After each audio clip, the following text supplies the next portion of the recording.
Hi, and welcome to this new podcast of Macaw. This time it's the subject OpenAI. So that's a hot topic. So today with me, we got two, how am I going to call you? Let me redo that. Can you introduce yourselves? So on this side, I have Michel. Michel, can you introduce Jack to us? Oh, that is, I think I can. Jack Klaassen, he's the CTO of Macaw, responsible for the long-term vision, so long, like 10 years from now. He does a lot of, staring out the window and figuring out where technology is going, looking at the Gartner hype cycles and Forrester stuff, combining that all together into a, nice, concrete for relative purposes vision, and promotes that within Macaw and also gives me the direction on where to move next. Cool. Jacques, why did you bring Michel along then? Yeah, when I'm looking in and out of the window, but I'm trying to create the vision what will happen in the next 3 to 10 years. Mm-hmm. And as soon as it gets a little bit concrete, so Microsoft is turning it on, then it's all about how can we implement this and when is the technology really ready. Yeah. So when it's the difference between cutting and bleeding technology. Yeah. And that's the part where Michel comes in to find out, okay, is it already in that phase and can we bring it to the customers? Yeah. So you are talking about cutting edge technology. Yeah. And Michel, you are talking about ready to use technology. Ready to use, can we actually explore it from a more of an architectural and developer standpoint? Can we actually use it at our customers? Yeah. Is it something that we want to promote with our customers, make a proposition around, or is it more like on the innovation, research and development phase, and more explore it? Let's put it that way. Okay.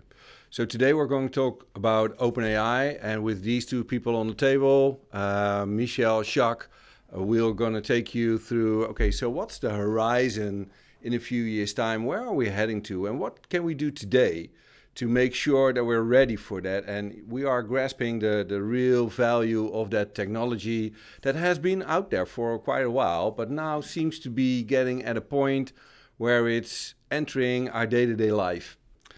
So let's start, Michel, with current state. Because the hype is on, OpenAI. Where are we now exactly? I think ChatGPT proved that large language models are now out in the open. A lot of people are using it. I think it went up to, I don't know how many users in less than a couple of months. And now, with the financial backing of Microsoft, but also Microsoft is putting it out in the open with Azure OpenAI. So everybody, definitely from a developer standpoint or us using those technology stacks, we can now use Azure OpenAI in the different language models to actually make solutions. And it's definitely in the exploratory phase. So figuring out what it can do, how are we going to do the prompt design, how are we going to feed it the right data, and I think the most important part, I think the most important part is what can it do? Yeah. Where's the value? What are the important things that we expect this AI to work for us? Is it in like the current state as it is as it is right now? I think everybody in the market right now is looking for those perfect use cases. You see a lot of startups coming. Yeah. You see a lot of businesses playing around with it, and all just figuring out: is this just another chatbot? Is it something that is going to be the new virtual assistant within my company? Yeah. Is this maybe even the new accountant? Because you see a lot of, because it's a large language model, you see a lot of stuff around accountancy, mathematics, content creation, using it a lot. Yeah, coding. Coding. So it's definitely exploring what can it do, what is the right use case, what is the right value case. Yeah. So you see a lot of nice chaos around in the market on figuring out where are we going to use it, what is the next best thing to do this for. Okay. So it's quite an exciting time, I think. Yeah. And Jacques, can you, on a high level, can you take us a bit in how do we get here? Because artificial intelligence has been around for such a long time, and now it seems to combust.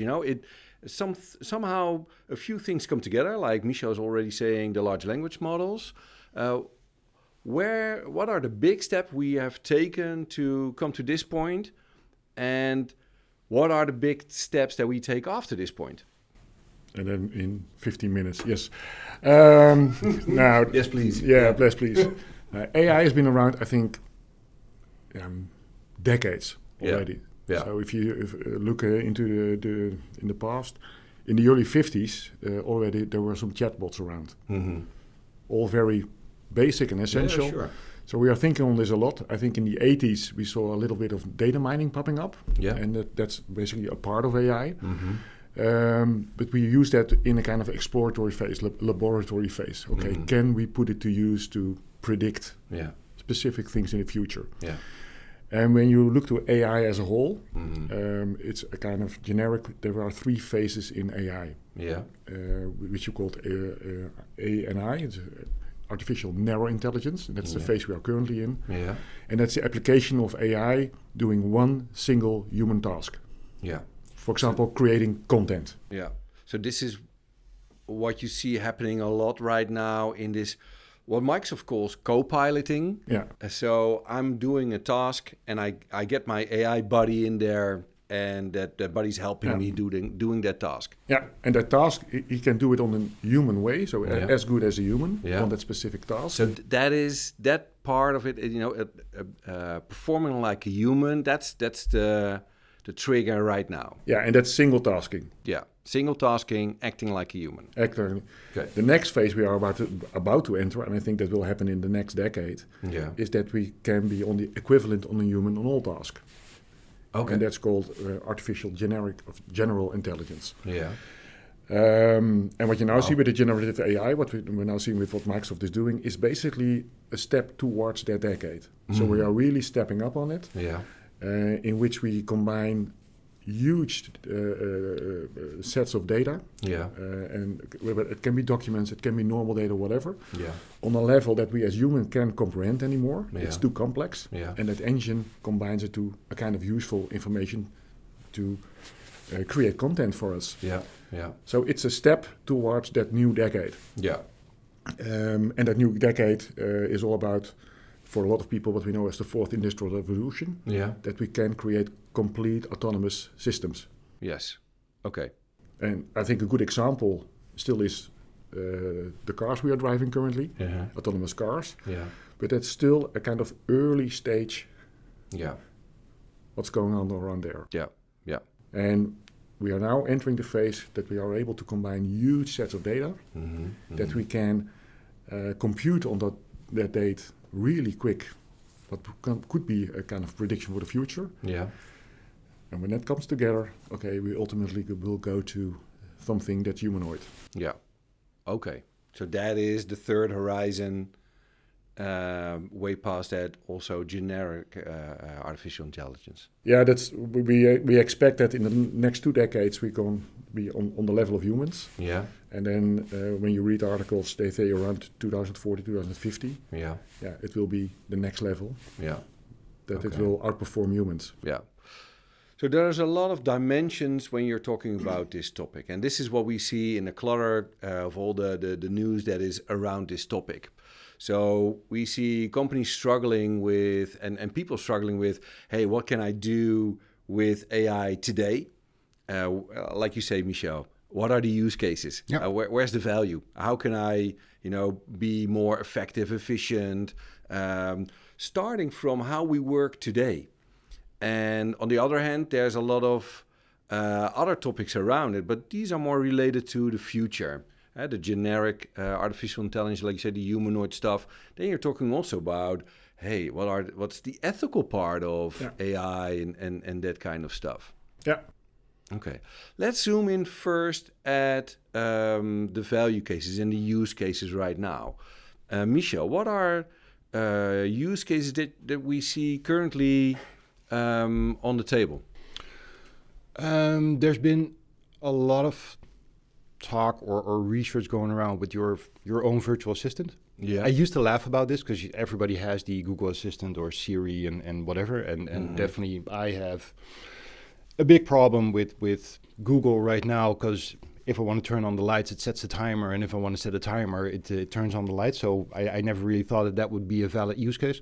But you definitely see with AI in this stage from an OpenAI perspective, there's going to be a lot of talk about these virtual assistants that are actually going to help me in my job. And you see even what's happening with ChatGPT, that content creators or people who write articles, even if they're scientific articles, not just the marketing part, that the basis is already being done by ChatGPT. So we could have had ChatGPT talking to itself in a podcast and, us going drink coffee and... The weird part is, and this will accelerate on what's going on, there are these type of AIs that are training themselves. So the basic understanding was like, we need to feed it data. Because the more data, the more, unpredicted the behavior of the AI will become and the more stuff we can do with it. But right now there are examples of where a model is generating their own text and then learning from it. Models that are playing chess or Go with itself in like an hour and play like 40,000 matches and just become better and better. So that will... I think when we're talking about decades, to me it's more like years where we're coming to these sort of it goes faster and faster. That is just what I want to say. So go looking back at the use cases. There is stuff going on recognizing from just camera work, recognizing the workplace, recognizing the workers, and looking at what are dangerous situations. So definitely for factory plants, even just using the cameras that you have right now, you can use your model on it and see where are the dangerous stuff. Talking about self-driving cars, talking about the virtual assistants, even helping visually impaired people. So just having your phone on you, looking through the grocery store, and it actually tells you, like, hey, you're looking at a box of peanut butter. Which is something that we used to do with human interaction. So it's a lot about that buddy stuff. I'm your artificial intelligence buddy, and I'm helping you to go faster, improve yourself, research faster. But there's also produce faster. There's also the downside to it. I'm not sure who's using Snapchat or that sort of stuff. My daughter uses it. Snapchat now has my AI in it. So my daughter has a virtual friend powered by ChatGPT, which she can talk to day and night. Not sure what he's going to say to her. But that is the other part on it. Those virtual assistants that are going to be there for you every day, every moment of the day. So when your friends are asleep, you talk to your AI part. But that is more for the more ethical and moral discussion. Well, it's good that you address the topic. Jacques, I've heard you talk about ethical issues and AI a lot in the last few years. What's your opinion on how scared should we be? Because I see a lot of companies that are operating in this field making promises, but can I trust that? That's making me itchy. I think trust is there the good word to pronounce. If you look to AI, as more as we get used to it, as more it incorporates in our life, like the friend of your daughter, can you trust that guy, that virtual guy? I think that's the base answer. And we have had already lessons on that one. I think a few years ago, Cambridge Analytica was around. And that proved that AI is not a dangerous friend, but the guys and girls using AI. Yeah. And if you can apply that on a big group of people, then you basically are able to manipulate what's going on over there. Yeah. On intent or with the wrong information or whatever. Yeah. So this field is going so fast that we have to set a kind of boundaries ourselves. Okay, what do we expect of it? Can we even regulate it? Yes or no? Yeah. So there comes ethics and responsible AI comes around. Yeah. And I think the basic should not be the law. But okay, as a company, when you apply AI towards your customers, can you be transparent about it? Can you tell your customers, I'm using it because of? Yeah. And I think if you do that in a kind of transparent way, then you can gain trust, because then I can see the application of AI. Yeah. And if companies don't do that, then we will hit or run into an ethical trap, like I said. And that will stall, in my opinion, the development of AI. Yeah, but we're entering an interesting area here, because in business competition, organizations, when they compete with each other, they try to outsmart the other one, be more effective, have a better process, be quicker, be cheaper, all that kind of stuff. And you don't want to share those company secrets in how you do that. On the other hand, when you're using AI, you need to be transparent, like you say. You need to inform your customers in, hey, this is where we're coming from. Yeah. And these are our ethics. These are our beliefs. Can you relate this also to why we are so much focused on purpose and diversity and inclusion as topics in this zeitgeist that we're seeing? And then in regard to AI? Yeah, because it seems to interact. So societal trends seem to interact with technology trends. And it seems like it's a counter movement to focus on inclusivity, and diversity and, purpose and all that kind of stuff as a counterweight to the AI and technology push that's around there. Oh, we're really bringing into an ethical discussion almost. I think there is so much information out there currently, and so much information shared, that everybody is a kind of disturbed. Okay, what's really true? Is it true? What's the intent of information? Yeah. So a lot of people are getting a kind of scared. Okay, what is the intent of this? And does it mean that I'm included in a discussion on inclusivity or diversity or whatever? Yeah. And that has to do with the overload of information we are currently getting in. Yeah. And also that we don't trust that information anymore, because I think that's the big one currently. Yeah. We see so much information coming to us that we think we cannot trust anybody that sends it out. So going into the AI phase, I think we go outsmarting the competition. Yeah. I think you should not be afraid of the competition. Yeah. You should worry about your customers, because they will decide what's useful to them at the end of the show. Yeah. And it's all about this digital transformation. The customer will decide. Yeah. So if the customer doesn't trust you on the right application, he will turn to a competitor. Yeah. So you have to find a balance. Okay, can I do my business more smart, more efficient in a way that I can outperform my competitor, but I can gain the trust of the customer. So that leaves it to the balance in making sure that you have your stuff in order, your governance, your trust, your ethics, and that kind of stuff, but more focusing on value again. So we're back to the value cases, the use cases. And back to you then, Michel. If you are now working in a company and starting to, you're responsible for technology or that customer interaction, or, developing new business models or products or services, where to start with AI? Is it more focused on experimentation, or should you start with small services and try that and learn from that? That's both. So yes, but that is a consultancy answer. I know that. Yeah. I think right now, our customers or companies have the possibility to use Azure OpenAI.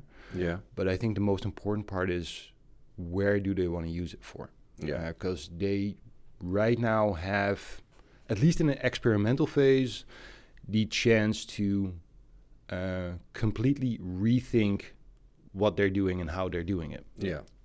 Something that has never been possible before, unless with a lot of automation and a lot of development. So the use case was never there because it was just way too expensive. Yeah. But right now, with Azure OpenAI coming out in the open, with all the data that companies have been gathering over the years, there is right now the perfect opportunity to rethink on what if you had this perfect computer, this perfect virtual assistant that could help you in every layer of your company, either from sales, marketing, operations, finances. How would that look like? Yeah. And then, of course, start small, because if you think, well, I'm just going to completely let my company be run by AI, well, sorry, that's probably going to fail. So start small, but definitely think big, see where it ends up. So if you're saying basically focus on customer engagement, how to find and interact and communicate with your customers. We also discussed the employee empowerment stuff. So how can we make sure we empower the employee with, that tooling, that buddy stuff to be more efficient?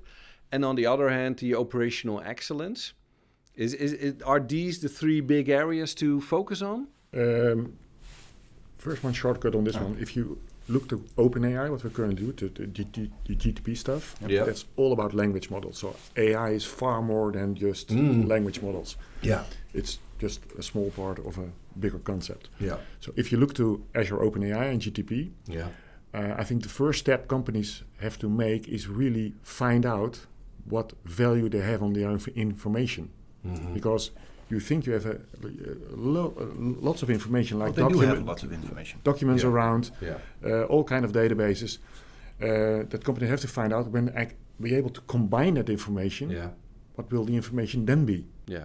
So if you have the opportunity to tap into both structured and unstructured information, all kinds combine it, and then open up and then try to find new ways of productivity. So first find out, okay, what is the new information I really have? Because that could set you into a motion, okay, if this is the information I really have, then I can do a better job on call center experiences or whatever, or provide better information to employees, which wasn't able to find before.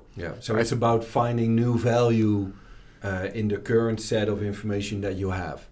And then I think what is outstanding on the Microsoft stack in the Azure OpenAI, you can do it with your own information as a company.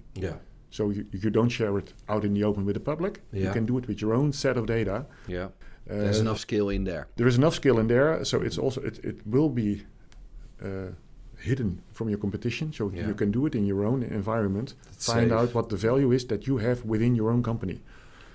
What about the concern that you're training then the model that will be used by the competitor as well? It's been guaranteed by Microsoft that it won't happen.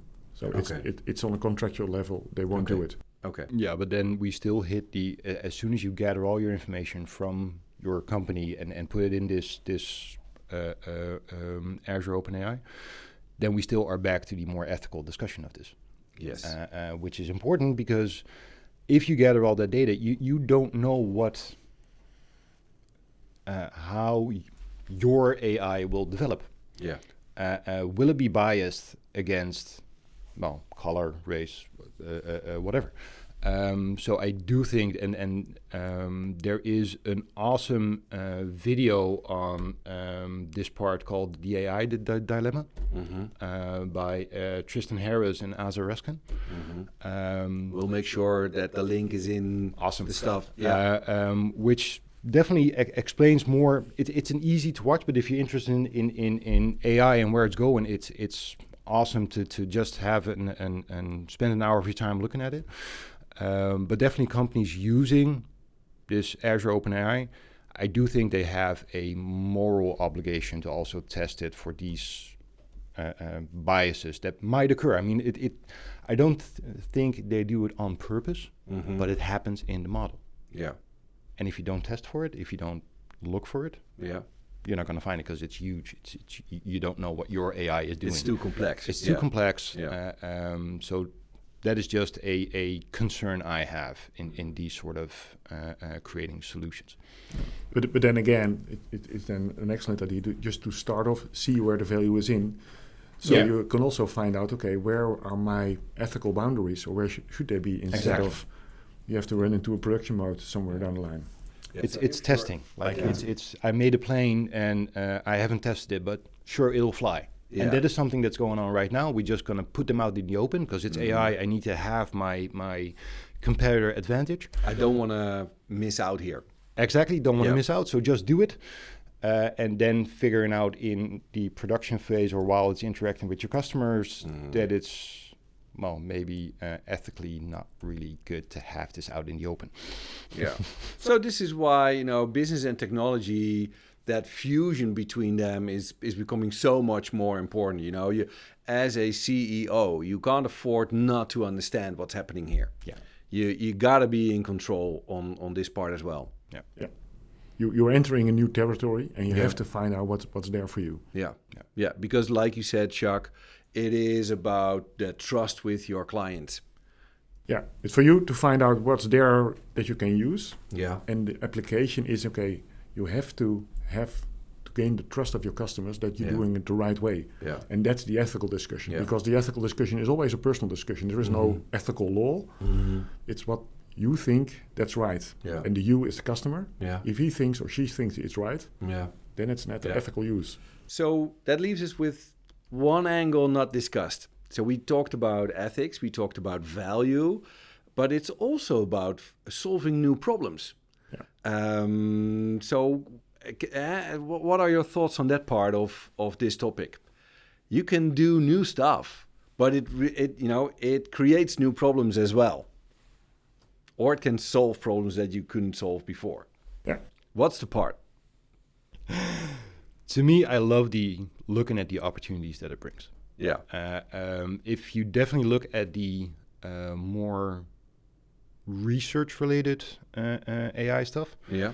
So there have been some research on, if you look at pictures of fMRIs, can AI predict what you are seeing? Mm-hmm. And it's pretty good. Okay. Or even seeing what you're dreaming. Mm-hmm. Now, I know I dream, but I never remember them. How awesome would it be if I could just... be careful what you wish for. Yeah, maybe not do that.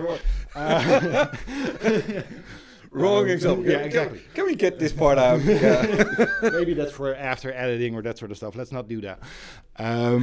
But it's amazing to see what kind of relations or answers these type of models can bring to the table. Mm-hmm. It's mind-boggling. We've never thought about that this could happen. So letting it go out in the world and explore and do things, besides all the ethical and moral depth. So I'm just talking a techie here. Yeah.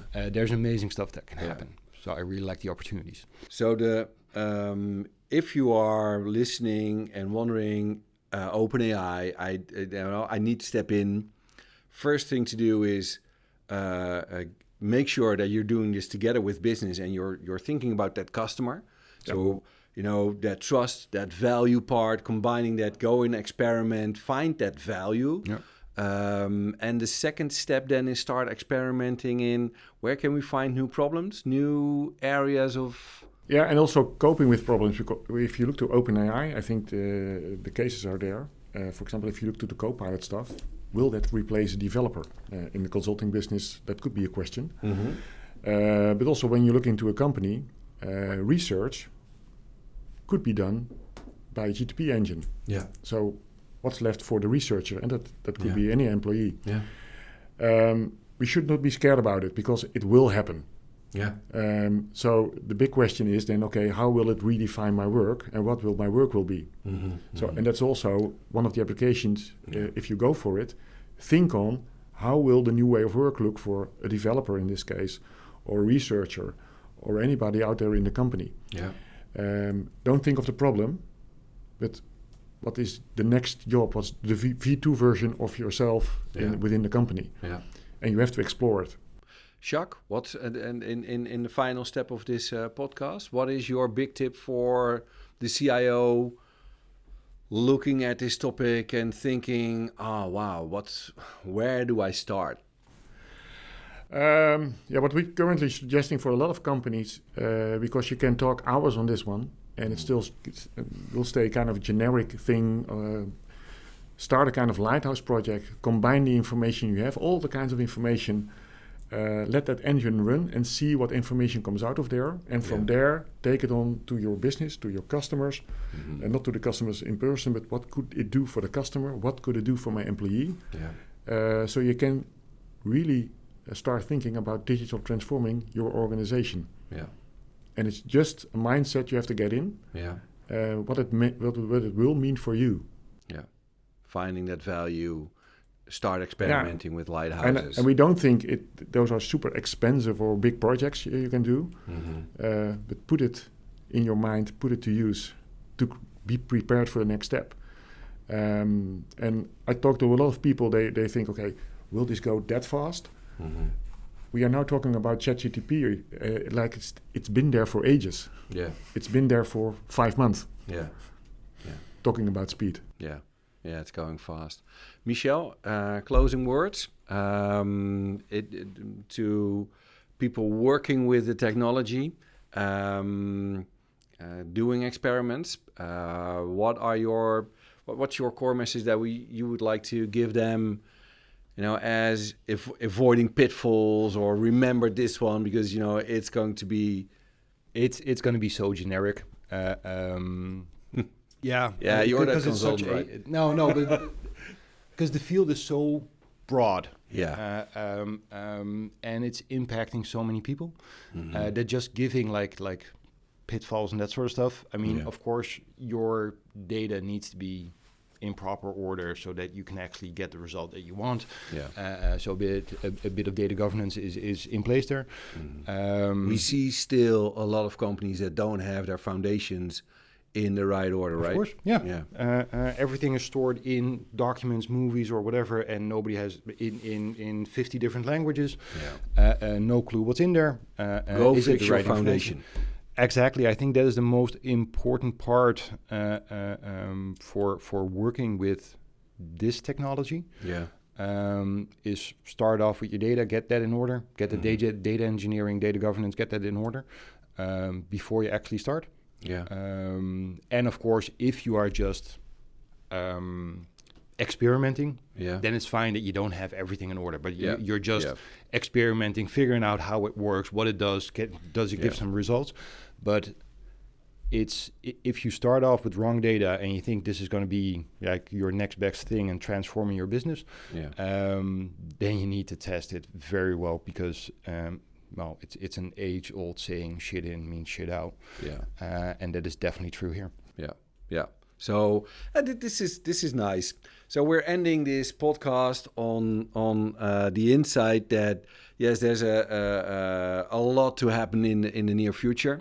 We got to experiment as we're going to be on a journey that we can't really comprehend yet. On the other hand, fix your foundation right now. That's that's an insight that I didn't see coming, but it is true. Fix your foundation right now and start experimenting. Start working with those lighthouses of Jacques. And do it with people that understand the context. So that the information could not be super right. Because this is where you make sure that you have that trust level with your customers in the right place. And it will be, and we call it a revolution in an article, but it will be a very swift and quick evolution. Yes. Gentlemen, I'd like to thank you for your insights and this nice conversation. For the ones listening, So my summary, again, fix your foundation. And then start experimenting, because it's going to be a wild ride. And you want to be in there. So thank you again for listening. Watch out for that next podcast. And we'll see you again. Bye.